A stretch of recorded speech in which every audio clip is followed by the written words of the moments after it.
In the winter of 1846, more than 80 pioneers set out to find a new life. Families, children, dreamers, and leaders, all bound for California. But the Sierra Nevada mountains would become their graveyard. Snowbound, starving, and trapped in the frozen wilderness, they faced an impossible choice: endure slow starvation or cross a line humanity was never meant to cross. This is the story of the Donner Party, a story of ambition, miscalculation, survival, and the darkest corners of the human spirit. The mid-1800s were a time of restless ambition. The United States was expanding westward, its citizens hungry for land, wealth, and opportunity. Newspapers painted California as a paradise, the land of milk and honey waiting to be claimed. And in Springfield, Illinois, two brothers, George and Jacob Donner, were among those listening. The Donner family, along with James Reed and several other families, prepared to leave everything behind. They sold their homes, gathered wagons, and packed everything they owned. Their destination, the fertile valleys of California. The journey would be long, over 2,000 miles across rivers, deserts, and mountains. But to them, the reward was worth the risk.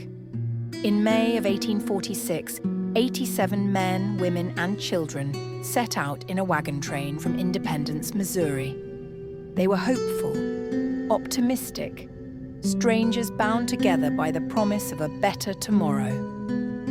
The route west was well known, but one man, Lansford Hastings, promised something different. Hastings claimed he had discovered a faster path to California. The Hastings Cutoff. On paper, it looked like a shortcut that could save weeks. In reality, it was a deadly gamble. James Reed, one of the leaders of the group, convinced many to take this new route. So the Donner Party left the established trail and ventured into uncharted territory. The so-called shortcut dragged them across blistering deserts, jagged canyons, and endless salt flats. Water was scarce. Oxen collapsed from exhaustion. Wagons broke down. Arguments flared among families. The shortcut was no shortcut at all. It cost them precious time. And as the days slipped away, the mountains ahead grew colder, the window to cross before winter grew smaller. By the time they reached the Sierra Nevada, snow was already falling. By late October of 1846, the Donner Party reached the base of the Sierra Nevada mountains. But winter had arrived early. Heavy snowstorms buried the trail in drifts as tall as the wagons themselves. They could go no further. With no choice, the families built crude cabins and shelters at Truckee Lake, today known as Donner Lake. Others camped further back at Alder Creek. Inside those cabins, families huddled together. The snow piled higher each day. Supplies dwindled. They boiled ox hides to make a thin soup. They chewed on leather straps. Some hunted mice and squirrels just to have a bite of food. The children cried from hunger. The adults grew weaker. And all around them the storm raged on, cutting them off from the world. They were trapped, and no one was coming. The weeks dragged on. Snow piled higher and higher around the cabins. Inside, food was almost gone. If help did not come soon, all would perish. In mid-December, a small group decided to do the unthinkable: leave the camp and try to cross the mountains on foot. They became known as the Forlorn Hope. 15 set out, armed with crude snowshoes, a little food, and sheer determination. They trudged into the endless white, each step sinking into snow. Days passed. Their rations vanished. The mountains gave no mercy. Exhaustion claimed some. Others collapsed in the snow, too weak to rise again. As the group grew desperate, an unspoken decision emerged. To survive, they would consume the flesh, of those who had died.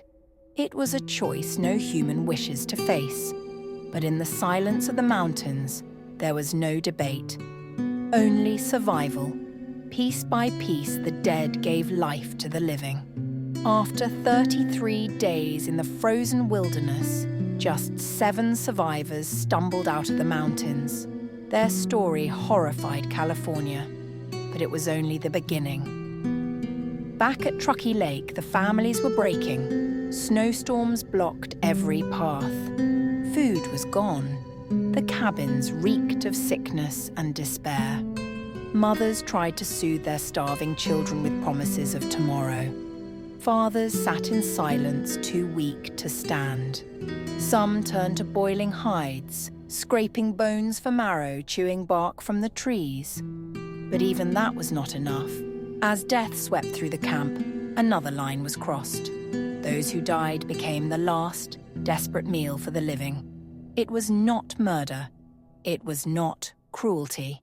It was survival. Yet, the weight of it never left them. Inside the cabins, the survivors waited, thin, gaunt, hollow-eyed shadows of themselves. Each sunrise brought only more snow, more silence, and more waiting. In February of 1847, months after the pioneers had vanished into the mountains, the first rescue party reached Truckee Lake. What they found was a vision of hell. Cabins half buried in snow, skeletons scattered in the drifts. And inside, men, women, and children barely alive, bones visible beneath their skin, lips cracked and bleeding, eyes vacant. Some wept as rescuers carried them out. Others were too weak to speak. Over the next 2 months, relief parties returned again and again, each time finding fewer survivors. Out of 87 who had set out, only 45 survived. When word spread that they had eaten the dead, America recoiled in horror. The newspapers branded them monsters. The name Donner Party became forever linked with cannibalism. But for those who lived through it, the truth was simpler. They had done what was necessary, and it would haunt them forever. Nearly 2 centuries have passed since the Donner Party's fateful journey. Their story has been told in whispers, in books, in folklore. To some, they were fools, arrogant settlers who trusted false shortcuts and paid the price. To others, they were heroes, ordinary people who endured unimaginable suffering, yet still clung to life. The snow has long melted from the cabins at Donner Lake, but the echoes remain. Archaeologists, historians, and descendants still debate what truly happened. How much was desperation? How much was choice? In the end, the Donner Party is not just a tale of cannibalism. It is a story of human ambition, of mistakes that snowballed into tragedy, and of the razor's edge between life and death. It reminds us that survival is rarely clean, and that when nature closes its grip, morality bends beneath hunger. Today, as you stand at Donner Lake, the mountains are silent. The pines sway gently, the water reflects the sky, and yet, beneath that calm surface, history whispers. It whispers of wagons, of snow, of desperation. It whispers of families who dreamed of California, but found only the cruel hand of winter. This is the legacy of the Donner Party, a chapter written in hunger, in snow, and in silence. A chapter history will never forget.